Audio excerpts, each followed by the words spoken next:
जय हिंद दोस्तों, उज्जवल परिवार फिर हाजिर भी आप लोगों के बीच में अपनी क्लास लेकर के शुरू करते हैं। आज की क्लास लेते हैं पहला ही क्वेश्चन। आज थोड़ा सा लेट है भाई, ठीक है। चलिए भाई, क्लास को ना शेयर जरूर करने की कोशिश करना, अगर तुम्हें कष्ट ना हो तो। चलिए लेते हैं पहला ही क्वेश्चन, समय खराब ना करते हुए। विश्व मास्टर एथलेटिक्स चर्चा में 2022 आपका क्या है? एथलेटिक्स 2022 आपका चर्चा में है। ये चर्चा में क्यों है? देखिए, सबसे पहले तो आपको ये बात पता होनी चाहिए कि ये है क्या। ये एक आपका इवेंट है, कह सकते हो। कौन सा? आपका एथलेटिक, जो खिलाड़ी एथलेटिक्स है इनके लिए आपका एक इनके लिए फील्ड आपका कह सकते हो, फील्ड जो खेल है वो इसके अंदर शामिल है। इसकी जो सबसे बड़ी बात है वो क्या है कि 35 वर्ष या इससे ज्यादा के जो खिलाड़ी हैं, ज्यादा आयु 35 वर्ष की आयु या इससे ज्यादा वर्ष की आयु के जो खिलाड़ी हैं वो इसके अंदर क्या लेंगे? भाग लेंगे भाई, ठीक है। वो इसके अंदर भाग लेंगे। और एक हरियाणा की, कह सकते हैं भारत का नाम झंडा लहराया गया वहां पर। हरियाणा की 94 वर्ष की जो महिला है, जिन्होंने कितने वर्ष की है? 94 वर्ष की जो भवानी देवी, इन्होंने क्या किया है? 100 मीटर जो आपकी रनिंग है, 100 मीटर रनिंग में क्या जीता? इन्होंने गोल्ड जीता भाई। कौन सा मेडल जीता है? गोल्ड मेडल इन्होंने जीता है। 100 मीटर में क्या जीता? इन्होंने गोल्ड मेडल जीता है। एक और अकेले एक गोल्ड से इन्होंने काम नहीं चलाया। 54 वर्ष की युवा महिला, इनसे ज्यादा तो कोई युवा हो ही नहीं सकती, जिन्होंने 54 वर्ष की जो भवानी देवी है 100 मीटर रनिंग के अंदर इन्होंने गोल्ड। और समय बताऊंगा तो तुम सुनते रह जाओगे कि कितना समय निकाला इन्होंने। ये बड़ा शानदार है। यहां पर आपके बीच में जो रहेगा कि समय कितना निकाला है इन्होंने। देखिए, समय की बात करूं तो 24 भगवानी देवी है। इन्होंने 24 पॉइंट आपका 74 सेकंड के साथ 24.74 सेकंड में इन्होंने 100 मीटर दूरी कवर की है। अब ना अकेला इन्होंने गोल्ड से काम चलाया, बल्कि इन्होंने गोला फेंक में, किसमें भाई? गोला फेंका है। और गोला फेंक में भी इन्होंने एक और मेडल जीता है। और वो कौन सा मेडल जीता है? इन्होंने गोला फेंक के अंदर कांस्य पदक जीता है। कौन सा भाई? कांस्य पदक इन्होंने जीता है। सीधा सा पूछेगा, भगवानी देवी चर्चा में क्यों है? संबंध कहां से इनका? तो हरियाणा से है। सारी डिटेल हरियाणा जी के मैं दे दूंगा, ठीक है। यहाँ पे सिर्फ इतना देखेंगे, विश्व मास्टर्स एथलेटिक्स जो आपकी चर्चा में है, तो 35 वर्ष या इससे ज्यादा के खिलाड़ी इसके अंदर भाग लेते हैं। फील्ड इवेंट आपके खिलाड़ियों के लिए है भाई। इसके अंदर भगवानी देवी ने एक गोल्ड और एक कांस्य जीता है। गोल्ड की बात करें तो किसमें? 100 मीटर फर्राटा दौड़ मारी इन्होंने। मात्र आपका 24.74 सेकंड के अंदर इन्होंने क्या किया है? ये मेडल जीता है सेकंड के अंदर, ठीक है। ओके, साथ ही हम बात करते हैं गोला फेंक में इन्होंने कितना, कौन सा पदक जीता? तो कांस्य पदक इन्होंने गोला फेंक में जीता। ये भी आपका यहाँ पर शानदार। अब बात आती कि हो कहां पर रहा है आपके जो फील्ड खेल है, ये तामपेरे में। कहां पर भैया? आपके तामपेरे में ये चैंपियनशिप, ये जो चैंपियनशिप है, चैंपियनशिप है, ये कहां पर आयोजित की गई? तामपेरे में आपकी ये इसका आयोजन किया गया। इससे पहले क्वेश्चन बनता आपका 105 वर्ष की आयु में, 105 वर्ष की आयु में एक महिला ने दौड़ मारकर एक मेडल जीता था। जल्दी से बताएंगे, वो भी कहां से थी? आपकी हरियाणा से थी। उनका नाम क्या था? प्रसिद्ध नाम है, याद रखना भी, ठीक है। चलिए, 2 क्वेश्चन हो गए आपके यहाँ पर। चलिए क्वेश्चन, अगले क्वेश्चन की बात करते हैं। ये था आपका क्वेश्चन नंबर 1। क्वेश्चन नंबर 2 की बात करेंगे, जो कि आपके बीच में आ रहा भाई, ठीक है। अभी हाल ही में सी गार्डियन आपका चर्चा में, सी गार्डियंस, ये क्या है भाई? सी गार्डियन चर्चा में। तो जो चर्चा की बात करूं तो ये है क्या, इसके ऊपर बात करेंगे। क्वेश्चन नंबर 2 आपका है, क्वेश्चन नंबर 2, सी गार्डियंस आपका चर्चा में। क्या भाई? आपका सी गार्डियंस चर्चा में है। सी गार्डियन चर्चा में ये है क्या? सीधी सी बात करें, ये है क्या? देखिए, जो हमारे ये बोलते हैं ना, किसी को किस्मत से मिलते हैं अच्छे पड़ोसी, और हमारे को दोनों के दोनों निखत पड़ोसी मिल गए, जाहिल पड़ोसी हैं। यानी कि जो एक दूसरे की टांग खींचने पे, खास करके भारत की टांग खींचने पे मतलब क्या आतुर रहते हैं, मौका देखा नहीं, और वो अब एकता दिखा रहे हैं। आप समझ गए होंगे मैं किसकी बात कर रहा हूं। दोनों प्रबल विरोधी हैं। तो ये आपका क्या है? पहली बात तो करें, सी गार्डियन आपका ये युद्ध अभ्यास है। क्या भाई? आपका ये युद्ध अभ्यास है। और ये हो कहां पर, ये किया कहां पर गया? अरब सागर में भाई। अरब सागर के अंदर किया गया है। याद रखना, अरब सागर में है भारत का ध्यान भटकाने के लिए, क्योंकि हिंद महासागर से और भारत का ध्यान अरब सागर में भटकाने के लिए ये आपका युद्ध अभ्यास किया जा रहा है। कौन कमीने लोग कर रहे हैं इसको? तो चीन व पाकिस्तान भाई, चीन व पाकिस्तान की बात करूं तो दोनों मिलकर के कर रहे हैं। ये आपका अरब सागर के अंदर कितने दिन का भाई आपका ये, और दोनों की नेवियों ने बड़ा पेचअप दिखाया है यहाँ पर। कल मैंने खुद न्यूज देखी थी टीवी के ऊपर, तो बड़ी स्टाइल से कर रहे हैं, बड़ी स्टाइल से मार्च कर रहे हैं। समझ में आएगी बात जब हमारे शेर सामने होंगे। ठीक है, चलो ये तो युद्ध अभ्यास है, कोई बात नहीं, करने दो इनको, मरने दो जो कुछ कर रहे हैं, टेंशन लेने की जरूरत नहीं है तुम्हारे को। ठीक है, जब तक तुम्हारे सामने तुम्हारी जो लोग बैठे हैं, तुम्हारे भाई बंद बैठे हैं कहां पर, बॉर्डर के ऊपर, तुम्हारे जैसे लोग, कल को तुमने भी ड्रेस पहननी है। ठीक है, तो सम्मान के साथ इनका सम्मान करेंगे, खास करके जो डिफेंस पर्सन हैं विशेष तौर पे उनका सम्मान करेंगे। मेरे ऊपर कांटा मार दें, कोई दिक्कत नहीं है। ठीक है, तो ये कितने दिवसीय? 4 दिवसीय भाई आपका 4 दिवसीय आपका क्या है, ये युद्ध अभ्यास है। आपका सी गार्डियन किस किस के बीच में हो रहा है? आपका चीन व पाकिस्तान के बीच में हो रहा है, अरब सागर के अंदर हो रहा है, भारत को ताकत दिखाई जा रही है, या कहें कि हिंद महासागर, इसका अगर मैं बात करूं हिंद महासागर से क्या किया जा रहा है? भारत का जो ध्यान है, भारत का इसके पीछे जो उद्देश्य की अगर मैं बात करूं, खैर वो उनका उद्देश्य है, मैं अपने तरीके से, भारत के तरीके से सोच के मैं उद्देश्य बता रहा हूं। इनका जो उद्देश्य है भारत का हिंद महासागर से भारत का ध्यान भटकाना है, क्योंकि वहां पर हमारी नेवी डिप्लॉय है, वहां पे दाल गलने नहीं दे रहे हैं हम किसी की भी। या फिर ये चाह रहे हैं कि चीन हिंद महासागर में इंटरफेरेंस कर रहा है, उसी तरीके से वो अरब सागर में भी इंटरफेरेंस करने की कोशिश कर रहा है। चीन ने पाकिस्तान, उसका श्रीलंका का भट्टागोड़ कर दिया, रो रहे हैं, भूख से मर रहे हैं। अब नंबर पाकिस्तान का बता देता हूं, मेरी कमिटमेंट है 6 महीने के अंदर अंदर सुन लेना, यही हालत अगर नहीं हो जाए पाकिस्तान की तो मैं भी यही हूं, और आप लोग तो खैर कहीं जॉब पे होंगे, मैं यही मिलूंगा आप लोगों को। ठीक है, चलिए अगली बात करते हैं। आपका भाई ये 4 दिवसीय है, संस्करण पूछेगा सी गार्डियंस का, कौन सा संस्करण है? ये आपका दूसरा संस्करण है भाई, दूसरा संस्करण है। कुत्ते भौंकते रहते, हाथी चलता रहता है। तो भारत विकासशील देश है, भारत अपना 75वां स्वतंत्रता दिवस मना रहा है लोगों के बीच में, पूरी दुनिया के बीच में, और ये ऐसे ही चाई करते रहेंगे। ठीक है, करने दो इनको। दूसरा संस्करण है। अब हुआ कब था भाई? ये हुआ था आपका 2020 के अंदर हुआ था। चलिए कुछ और युद्ध अभ्यासों की मैं अगर बात करूं तो भारतीय युद्ध अभ्यासों की बात करते हैं हम। जो ऑपरेशंस हैं, ऑपरेशन राजस्थान के अंदर ऑपरेशन डेजर्ट हुआ था। डेजर्ट की अगर मैं बात करूं, डेजर्ट कहां पर हुआ था? तो ये कहां पर हुआ था भाई? पीछे चर्चा में था आपका भाई, ये राजस्थान के अंदर हुआ था। इंपोर्टेंट इसलिए क्योंकि इसके अंदर राफेल ने हिस्सा लिया था। किसने हिस्सा लिया था? राफेल ने पहली बार किसके अंदर लिया? ऑपरेशन डेजर्ट आपका जैसलमेर के अंदर चला था, वायुसेना का युद्ध अभ्यास था ये। ठीक है, ओके। जब राजस्थान की बात आ रही है तो ऑपरेशन गर्म हवा, ऑपरेशन जो गर्म हवा है ये आपको पता होना चाहिए। ऑपरेशन सर्द हवा ये आपको पता होना चाहिए। इन दोनों ऑपरेशनों में ऊंट आपके क्या, ऊंट हिस्सा लेते हैं। पूछने का ऑपरेशन गर्म हवा सर्द हवा किसका? जब ऊंट हिस्सा लेते हैं तो तुम्हें आंसर मिल गए। ये किसके हैं? बीएसएफ के भाई। ये दोनों के दोनों किसके? बीएसएफ के। मई जून में ऑपरेशन गर्म हवा और दिसंबर जनवरी में ऑपरेशन है आपका भाई थोड़ी सी ना तबियत खराब है, गला भी मेरे ख्याल में साफ आवाज नहीं आ रही होगी, बट जितना एक बार पॉसिबल हो रहा है मैं आप लोगों को देने की कोशिश करूंगा। जहां तक दम रहेगा चलूंगा, उसके बाद स्टॉप कर दूंगा। ठीक है, चलिए। ऊंट आपका इसके अंदर ले रहा है, बीएसएफ के अंदर ऊंट है। और ऑपरेशन सर्द और ऑपरेशन गर्म हवा दोनों के दोनों ऑपरेशन आपके ये लॉन्च यहां पर होते हैं। ऑपरेशन डेजर्ट की बात करें, ये भी आपका राजस्थान के अंदर था, याद रखना भाई। ठीक है, चलिए। यहां पर बीएसएफ की बात आई है, ऊंट की बात आई है, तो भारत का ऊंट अनुसंधान के अंदर कहां पर? आपका बीकानेर के अंदर। जिस प्रकार से ऊंट रसगुल्ले उतारता है उसी प्रकार से आपके बीकानेर के रसगुल्ले भी प्रसिद्ध है। रसगुल्ले से मुझे याद आ रहा भाई आपका रसगुल्ला, रसगुल्ला है ना।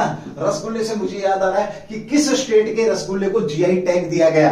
तो उड़ीसा रसगुल्ला को। किसको भी? ओडिशा रसगुल्ला, ओडिशा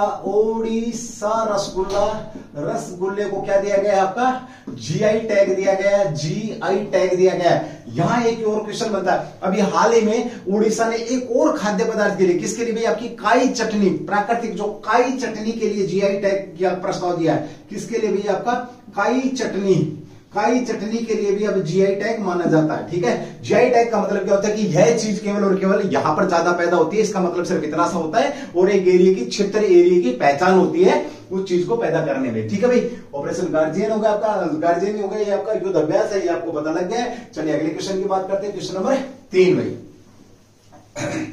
क्लास को ना अगर अच्छी लगती है तो ही शेयर करना है, क्योंकि अब तक मुझे लग रहा है कि आपको कोई भी क्लास अच्छी लगे नहीं है, ठीक है, इसलिए आप लोगों ने क्लास को शेयर किया नहीं है, ठीक है। प्रण तोड़ना नहीं है, अगर किसी ने प्रण कर रखा होगी हेमंत सर की क्लास को हमने शेयर करना ही नहीं है, तो अपना प्रण नहीं तोड़ना है किसी के कहने से, खास करके मेरे कहने से तो बिल्कुल नहीं तोड़ना है।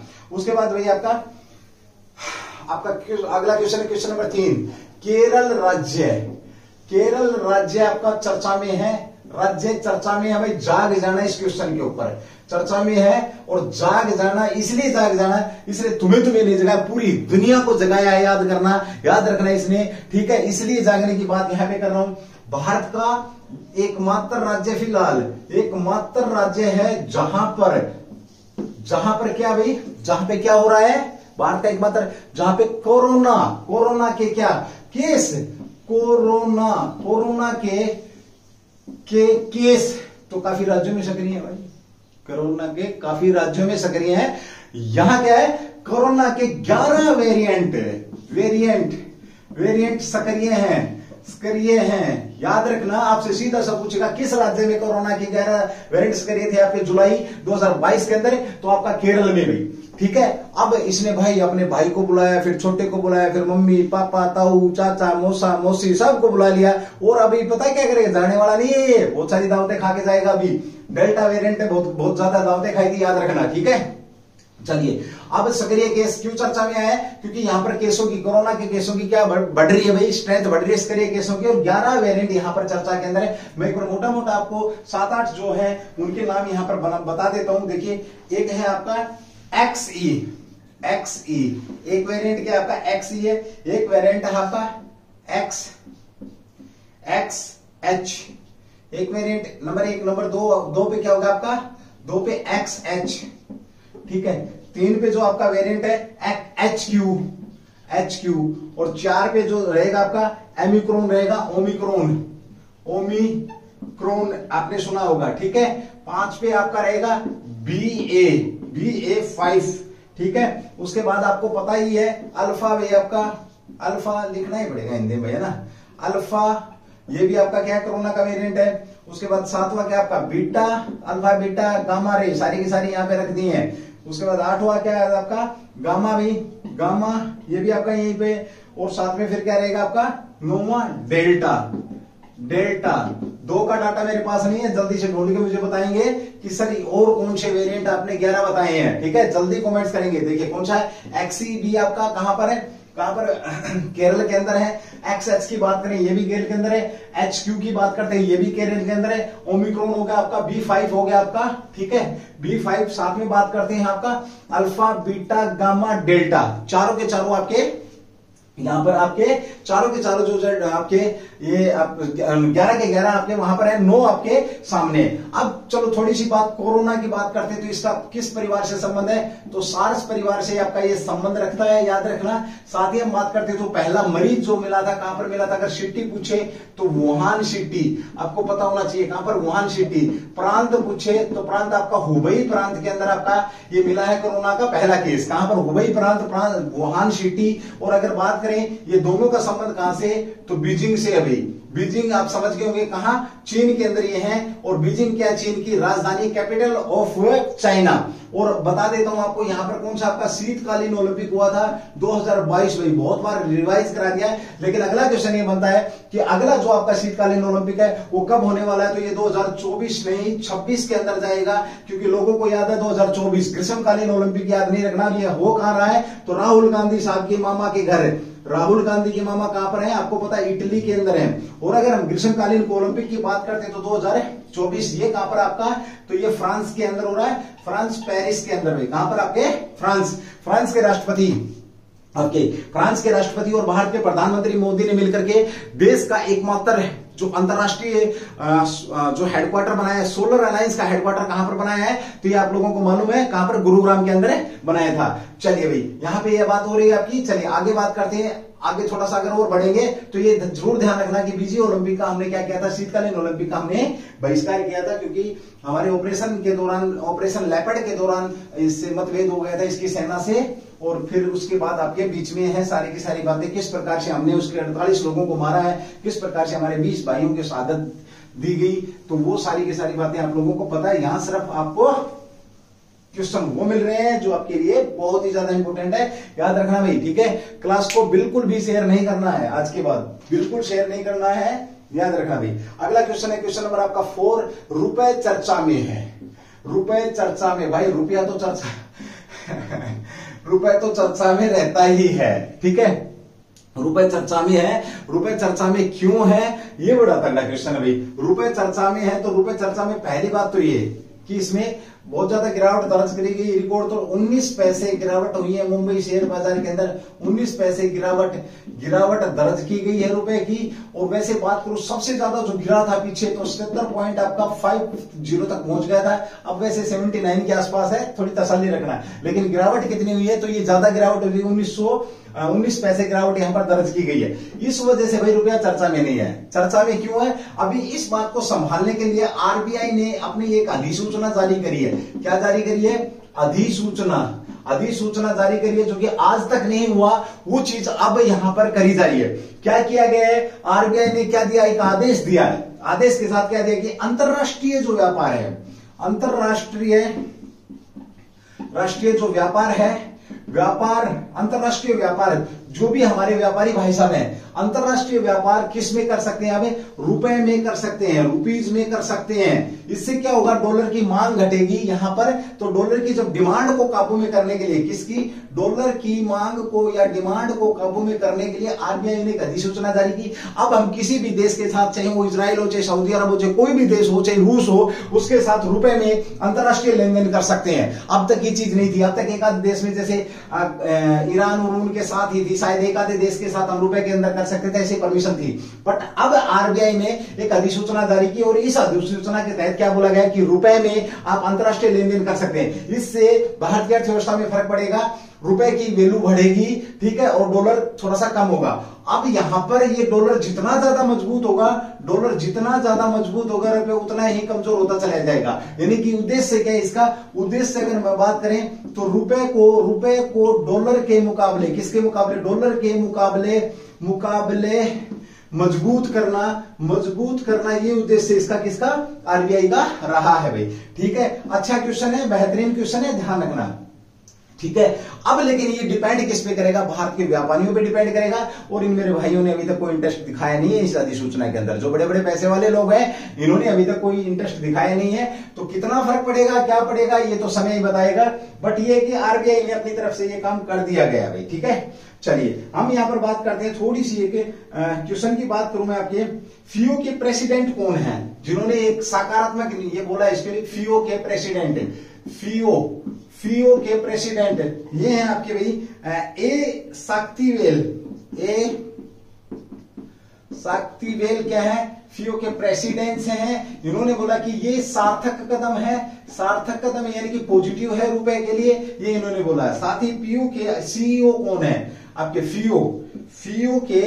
फियो के सीईओ कौन है। सबसे पहले तो यही नहीं पता होगा तुम्हारे को कि फियो क्या है, जल्दी से कमेंट्स करके बताएंगे फियो क्या काम क्या है। फियो के सीईओ है आपके भाई, ये है आपके महानिदेशक भी हैं, और ये आपके अजय साहा है, अजय जो शाह है, इन्होंने भी ये बोला है कि ये रुपए के लिए अच्छी बात है। अब तक ऐसा किया नहीं गया था, अब आरबीआई ने ऐसा किया है, तो क्या होगा, इससे भारत के ऊपर पॉजिटिव प्रभाव पड़ने वाला है। शानदार क्वेश्चन था। आरबीआई की स्थापना, बैंकों का आपको पता है, नोट बनाने का काम, ये काम फिर भी चलो एक बार बता देता हूं। स्थापना की बात करें तो 1935 में, अधिनियम पूछे तो 1934 में, कमीशन पूछे तो यंग हिल्टन कमीशन, ठीक है, कब 1929 में कह सकते हो आप। साथ में हम बात करते हैं इसका राष्ट्रीयकरण 1 जनवरी 1949 में इसका राष्ट्रीयकरण किया गया। पहले क्या था आपका, ये प्राइवेट बैंक था, याद रखना भी। नोट छापने का काम कब, 1928 के अंदर पहली बार नागपुर के अंदर आपकी प्रिंटिंग प्रेस लगाई गई। और वर्तमान में ये जो लैब है, ये कहां पर है आपका, एक क्वेश्चन मैंने पहले कराया था आपको कि एक शाही बनाने की एक इकाई लगाई थी आरबीआई के तहत। और आरबीआई के जो गवर्नर हैं, जल्दी कमेंट्स करके बताएंगे मुझे कौन से नंबर के वर्तमान में गवर्नर है। चलिए शानदार क्वेश्चन था आपका, ये भी आरबीआई को लेकर के। चलिए अगले क्वेश्चन की बात करते हैं, क्वेश्चन नंबर 5 आपके बीच में, जो कि शानदार और बेहतरीन क्वेश्चन रहेगा भाई। आज की अब जो आगे 2 क्वेश्चन आ रहे हैं, याद रखना एक बार भाई, आज कम से कम एक बार मुझे जरूर बताएंगे कि सर हाँ हमने ये क्वेश्चन कर रखे थे, आपको चाहे पर्सनली बताएंगे, चलो ठीक है। यूट्यूब पे ना आकर के मुझे मेरे एक बार व्हाट्सएप पे जरूर एक बार मैसेज करेंगे। Home request to all of you student, मेरे प्यारे जो स्टूडेंट एक बार जो बताएंगे हाँ सर आज हमने ये क्वेश्चन कर लिए थे जो मैं तुम्हें अभी करा रहा हूं, ठीक है। तो ताकि मैं थोड़ा सा और सुधार करूंगा, अगर तुमने वो कहीं से कर लिए तो मैं टाइम वेस्ट नहीं करूंगा, तुम्हारा और कुछ ना कुछ करके दूंगा, ठीक है। लेकिन एक बार मेरे को बताएंगे जरूर, ठीक है। अगले क्वेश्चन की बात करते हैं, क्वेश्चन नंबर 5 भाई। क्वेश्चन नंबर 5 अभी चर्चा में आपका कौन सी चर्चा क्या चल रही है भाई आपका, तो कंचनजंगा आपका चर्चा के अंदर भाई, क्या चर्चा में आपका कर्राकोरम, कंचनजंगा नहीं कर्राकोरम आपका चर्चा में है। कर्राकोरम मोस्ट इंपोर्टेंट क्वेश्चन आज की क्लास का, सबसे मोस्ट इंपोर्टेंट कर्राकोरम चर्चा में है। ये डब्बे वाला क्वेश्चन है भाई, चर्चा में क्यों है देखिए, इस क्वेश्चन को तसल्ली से समझेंगे भाई।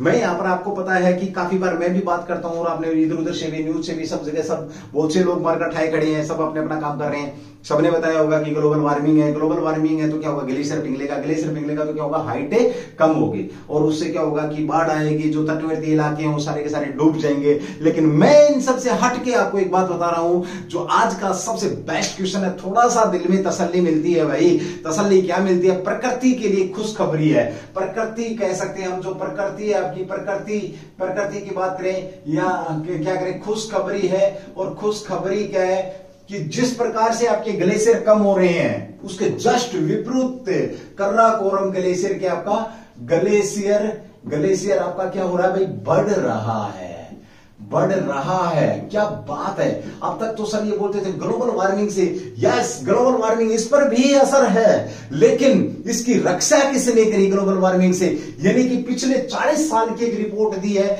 भोपाल से एक रिपोर्ट आई है, कितने वर्ष की भाई, 40 वर्ष का एक रिपोर्ट यहां पर आई आपका 1980 से लेकर के आपका 2000 और 2000 से लेकर के 2 पार्टों में पहला चरण था ये रिपोर्ट का, पहला चरण कह सकते हो, ठीक है। दूसरा चरण कब से कब तक आपका 2001 से लेकर के 2019 तक का दूसरा चरण। इन दोनों चरणों में एक बात निकल करके आई है और वो ये कि कर्राकोरम जो ग्लेशियर है आपका, कर्राकोरम जो क्षेत्र है वो ग्लेशियर आपका बढ़ रहा है, कुछ ना कुछ बढ़ा है, कम नहीं हुआ। अब दिमाग में बात आती कि पूरी दुनिया के ग्लेशियर कम हो रहे हैं, तो कर्राकोरम ग्लेशियर जो आपका है ये क्यों बढ़ रहा है, इसके पीछे आप जाएंगे। ज्योग्राफी का बड़ा ही शानदार मस्त क्वेश्चन है जो कि आपसे पूछा जाएगा, याद रखना भाई, ठीक है। तो ये भाई आपका पश्चिम जो विक्षोभ है, विक्षोभ आपका पश्चिम विक्षोभ आपका क्या, पश्चिम जो विक्षोभ है इसने इसकी रक्षा करी है।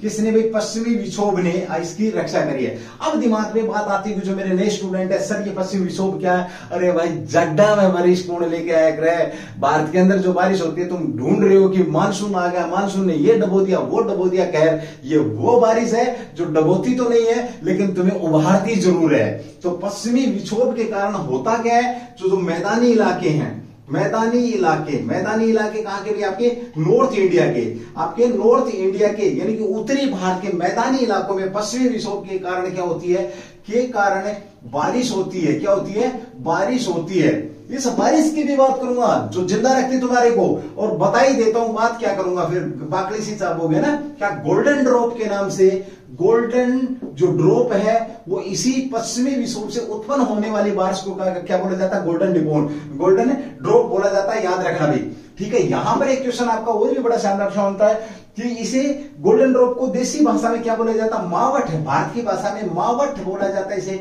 मावठ जो शब्द है आपका, ये शब्द कहां से निकला है, तो राजस्थान से निकला है। एक बात समझ में आई, जो नवंबर दिसंबर के अंदर जो बारिश होती है उस बारिश में किसकी, कर्राकोरम ग्लेशियर की क्या करी है, रक्षा करी है। अब आपके दिमाग में आएगी सर बारिश तो यहां हो रही है तो रक्षा कैसे करी, अरे मेरे भाई यहां पर यानी कि जो ग्लेशियर वाला जो इलाका है, ग्लेशियर वाला जो इलाका है वहां पर 65% बर्फबारी हुई है। कहां पर, आपकी कर्राकोरम जो क्षेत्र है ग्लेशियर वाला, वहां पर बर्फबारी हुई है, जिसकी वजह से एक किस्म से हम कह सकते हैं कि ग्लोबल वार्मिंग का जो असर है वो नगण्य रहा, यहां पर बहुत कम असर रहा। तो कह सकते हैं कि पश्चिमी विक्षोभ ने एक प्रकृति के लिए एक पॉजिटिव जो आया, अब तक हम सारे के सारे परेशान थे कि प्रकृति को कैसे बताएं, तो यहाँ पश्चिमी विक्षोभ ने वो काम कर दिया, खुद प्रकृति अपनी रक्षा खुद कर रही है, ये आपके बीच में है। अब आपके बीच में बात आती है सर पश्चिमी विक्षोभ जो है आपके कितने बार आते हैं, लगभग कितने आते हैं, तो भाई ये आपके 6 से या 8 से 14 कह सकते हो, 8 से और 14 ये आपके पश्चिमी विक्षोभ आते हैं, जिनकी वजह से आपकी काराकोरम जैसी की तैसी खड़ी है, जैसी आपके बीच में थी। बहुत बेहतरीन क्वेश्चन है, पूछ लिया जाएगा कि कौन से ग्लेशियर है जिनकी आपकी हाइट बढ़ रही है, घटी नहीं है, तो आपका काराकोरम। अब बात आती है कि ये जो क्षेत्र है काराकोरम क्षेत्र कहां पर पड़ता है, तो ये भारत के अंदर भी आता है, साथ में कमीना पाकिस्तान के अंदर भी आता है, और कुछ सीमा अफगानिस्तान के साथ भी इसकी लगती है। तीनों देशों में काराकोरम ग्लेशियर आपके आते हैं। जब यहां पर पहाड़ियों की बात चल रही है तो विश्व की, अब मैं यहां पर एक बात और आपको 1-2 क्वेश्चन देके जाऊंगा जो कि आपके बहुत अच्छे क्वेश्चन रहने वाले हैं। एक बार मैं इसको रफ करना चाहूंगा, ठीक है, रफ करके मैं आपको ना 2-4 अच्छी यहां पर बेहतरीन क्वेश्चन देने की कोशिश करूंगा। चलिए अगर किसी ने स्क्रीनशॉट एक बार फिर रिवाइज करा देता हूं।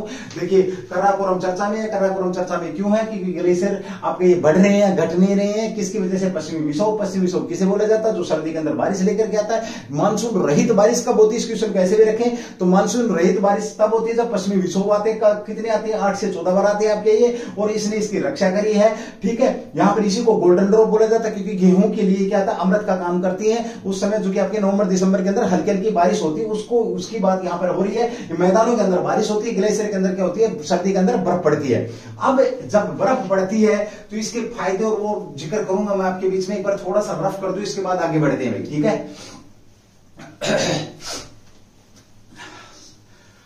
सिर फटने को हो रहा है भाई, ठीक है, सिर दर्द मेरा भयंकर, लेकिन बस क्वेश्चन कुछ ऐसे ही तैयार कर लिए मैंने बैठ के, जाने अनजाने में, तो देने जरूरी समझे हुए कि भाई आज ही देने ठीक है इनको। चलिए अगली बात करते हैं, यहां पर होता क्या है, जब गर्मी में क्या करते हैं, जो ये आपके ग्लेशियर है, गर्मियों में क्या करते हैं, गर्मियों में अगर ये ग्लेशियर खत्म हो जाएंगे तो गर्मियों में जो पानी के स्रोत हैं, पानी के स्रोत के तौर पे अगर हम बात करते हैं, स्रोत कौन से हैं, तो नदियां हैं। इन नदियों में पानी कहां से आएगा, यदि सर्दियों में बर्फ से ग्लेशियर नहीं बढ़ेंगे तो नदियों में पानी कहां से आएगा, और प्यास से मर जाएंगे, ठीक है। तो इसका एक बेनिफिट ये रहेगा कि अब जो हमारी नदियां हैं वो सूखेंगी नहीं, क्योंकि वो ग्लेशियर हमारा खड़ा है भाई हमारे बीच में। चलिए अब ये बात आती कि ये रिपोर्ट आई कहां से भाई, भोपाल से। कहां से आई है, भोपाल से ये रिपोर्ट आई है। जो भोपाल में क्या है भाई, ऐसा आईएसआर ने ये रिपोर्ट जारी करी है। तो रिपोर्ट जारी करता पूछे आप लोगों से, जारी करता कौन है, तो रिपोर्ट जारी करता आईएसआर आपका कहां पर, भोपाल के अंदर है। ये इसकी फुल फॉर्म क्या है, इंडियन इंस्टीट्यूट ऑफ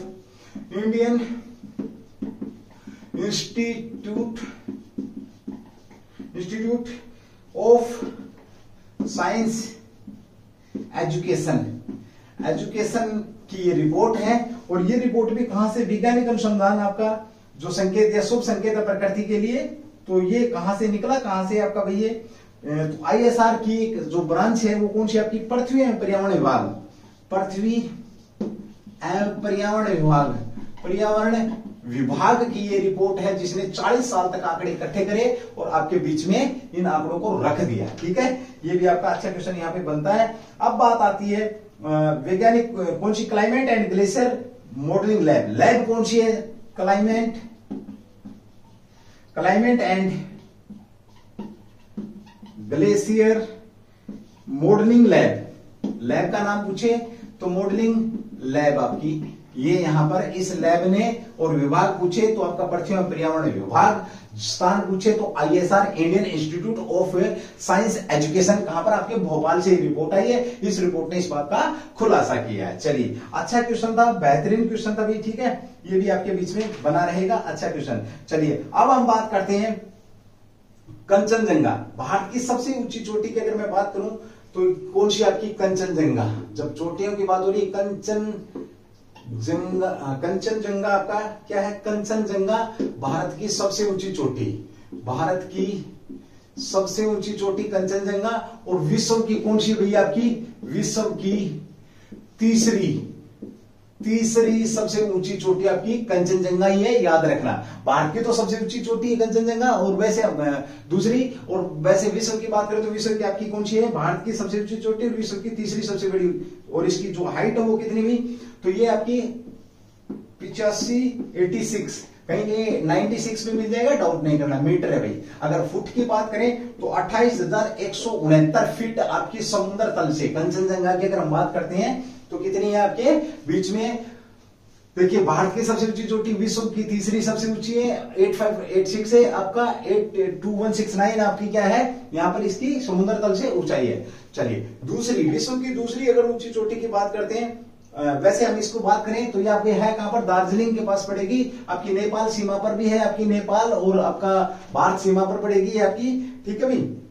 चलिए सिक्किम नेपाल की बात हो रही है यहां पर। अगली है विश्व की दूसरी सबसे ऊंची चोटी, ये तो तीसरी होगी, तो K2 जिसको आप गार्डविन एस्टीन के नाम से जानते हैं, गार्डविन एस्टीन के नाम से जानते हैं, इसकी जो हाइट है 8611 मीटर भाई, ठीक है। और माउंट एवरेस्ट का आप लोगों को पता ही है, माउंट एवरेस्ट का आप लोगों को पता ही है।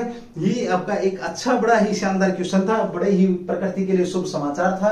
एक बार फिर बताता हूं, काराकोरम चर्चा में क्यों, क्योंकि इसके जो ग्लेशियर है वो पिघल नहीं रहे हैं, बल्कि क्या हो रहे हैं, बढ़ रहे हैं। किसके कारण, पश्चिम विक्षोभ के कारण बढ़ रहे हैं। पश्चिम विक्षोभ कब आता आपका, तो मानसून रहित बारिश लेकर के आता, उत्तरी भारत के अंदर लेके आता, मैदानी इलाकों में लेके आता, और ग्लेशियर के अंदर क्या करता है, ये बर्फबारी करवाता है, ठीक है। चलिए अगली बात करते हैं, ये रिपोर्ट आई कहां से, तो ये रिपोर्ट आपका कौन सी आपकी क्लाइमेट एंड जो आपका ग्लेशियर मॉडलिंग लैब है, ये आपकी कहां कह सकते हैं, पृथ्वी एवं पर्यावरण विभाग के तहत ISR भोपाल। ये सारे के सारे क्वेश्चन आपके डब्बे वाले क्वेश्चन है, फिर मत बोलना कि सर ये क्या था। चलिए अगले क्वेश्चन की बात करते हैं, क्वेश्चन नंबर 6 जल्दी से कराऊंगा भाई, क्योंकि बस मेरी है ना बैटरी डेड हो चुकी है, ठीक। फिर भी चलो कोई बात नहीं भाई, एज पर पॉसिबल जितना मेरे से हो रहा है कर ही रहा हूं। चलिए अभी हाल ही में आपका ATP आया भाई, आपका ATP क्वेश्चन नंबर 6 आपका ATP चर्चा में है। ये आपकी क्या है, तो ATP की बात अगर मैं करता हूं तो याद रखना, ये आपकी क्या टेनिस की रैंकिंग जारी हुई है भाई। विंबलडन के बाद, कल मैंने विंबलडन वाला क्वेश्चन कराया था, विंबलडन के बाद आपकी टेनिस की क्या की गई है, एक रैंकिंग जारी की गई है, रैंकिंग जारी की गई। और इस रैंकिंग में क्या हुआ है, एक बहुत बड़ा काम हुआ है, जो कभी सबसे लंबे समय तक टॉप पे थे, आज वो उस रैंकिंग से बाहर है। आज वो क्या उस रैंकिंग से बाहर हो गए। अब यहां से क्वेश्चन बनेगा आपका, याद रखना भाई। चलिए बात करते हैं भाई आपका रोजर फेडरर, रोजर जो फेडरर हैं, फेडरर आपके फेडरर, रोजर फेडरर क्या हो गया भाई आपका, ये आपके सोमवार को जारी हुई है। पहले तो ये आपका ATP टेनिस की क्या रैंकिंग है, टेनिस पुरुष सिंगल्स, 3 चीजें याद रखेंगे। टेनिस में पुरुष सिंगल्स की एक रैंकिंग जारी की गई, जिसमें आपके रोजर फेडरर को क्या है, स्थान नहीं मिला 25 वर्षों के बाद भाई। 25 वर्षों के बाद क्या हुआ है, वर्षों के बाद ये रैंकिंग से बाहर हो गए भाई, रैंकिंग से बाहर हो गए, याद रखना। जबकि एक समय था जब कभी ये सबसे ज्यादा पहले नंबर पर रहे थे। चलिए बात करते हैं इसका, अपना 7वां विंबलडन जीतने के बाद आपका अगला कौन आता है आपका भाई, रोजर फेडरर नवीनतम रैंकिंग जारी की है, तो पहली बार ये आपके बाहर हो गए हैं, ये याद रखेंगे, ठीक है। ओके, उसके बाद बात करते हैं आपका राफेल नडाल, तीसरे नंबर पर सुधार के साथ आपके राफेल जो नडाल है, राफेल जो नडाल है आपके, राफेल नडाल कौन से नंबर पर है आपके, तो ये नडाल साहब तीसरे नंबर पर है, नडाल तीसरे नंबर पर है भाई आपके इस रैंकिंग में। तो पहले नंबर पर कौन है भाई, तो पहले नंबर पर आपके डेनिल जो है आपके, डेनिल मेदवेदेव आपके कौन से नंबर पर हैं, तो डेनिल मेदवेदेव आपके पहले नंबर पर है। प्रथम स्थान किसका है, तो इन्हीं का है। अलेक्जेंडर जेवरे दूसरे नंबर पे, कौन आपके, अलेक्जेंडर जो आपके जेवरे आपके कौन से नंबर पर है, सेकंड नंबर पर है इस रैंकिंग में भी। ओके, विंबलडन से पहले जो रोजर फेडरर थे आपके, जो अभी 25 साल के बाद बाहर हुए हैं, ये कौन से नंबर पे थे, 97वें नंबर पे थे।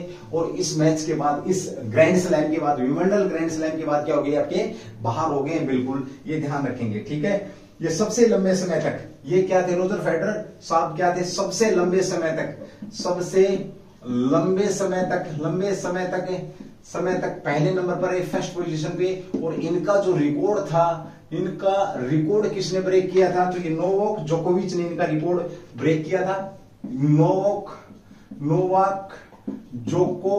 विक द्वारा क्या किया गया था, इनका जो सबसे लंबे समय तक था, तो रिकॉर्ड ब्रेक यहां पर इन्होंने ही किया था, याद रखेंगे भाई, ठीक है। ओके, अगला भाई आपका विमंडल के उपविजेता कौन है, ये मैंने कल आपको करा दिया था। अब ध्यान से एक चीज जरूर सुनेंगे आप लोग,